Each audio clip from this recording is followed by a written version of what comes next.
Hi everyone, welcome to day 12 of 20 days basic JavaScript challenge. Today we are going to explore a fundamental concept in geometry, calculating the area of rectangular.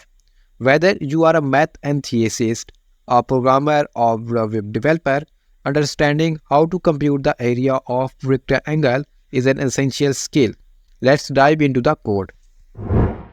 So here you can see I open my code editor, and in this I create a index.html file, and in this file I write script tag. In this script tag I write our JavaScript functionality. So first we define a function to calculate the area of rectangular. So here I write a function keyword, then I write a name of function calculate rectangle area. You can give any name to a function. And next I use a parameter here, width and height. And in this function I use a formula to calculate the area of a rectangle. So here I write let area is equal to width multiplied by height. In next step I return the area. So here I write return keyword, and then I return this variable. And after that I create two variable, one for width and second for height. In width variable I give a width, so here I write width, and here I pass 20, and then I create a height variable, and in this I pass a 5. And after that I pass this value into this function. For that I create a variable here, so rectangle area is equal to, then I use this function, I call this function here, so calculate,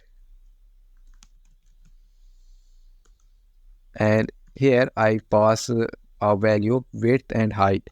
Okay, here I write width and height. After that I display the result in a console. So here I write console.log, and then I show the message first. So the area of the rectangle is, then here I pass this variable. So here I write plus, and then I copy this and paste here. Save this file.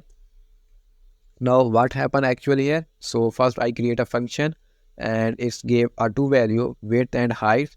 And in this I use a formula of rectangle, area rectangular, and then I return the area. After that I create two variable, which one is a width and second is height. Then I pass this value as argument to a function, and then this value come here and multiply and calculate the area. Then I show the result to a user in a console. So I go to a browser, and here you can see the area of rectangle is 100. You can change the value here. So here I write 10 and height is 5, and save this and go to a browser, and here you can see the area of rectangle is 50. That's it for today's tutorial. We have learned how to write a JavaScript function to calculate the area of rectangle using width and height as an input parameter. Understanding basic geometric concepts like this can be incredibly useful in various programming and real-world scenarios. I hope you found this video helpful. Don't forget to like, share and subscribe for more tutorials. Thank you for watching, and I will see you in the next video.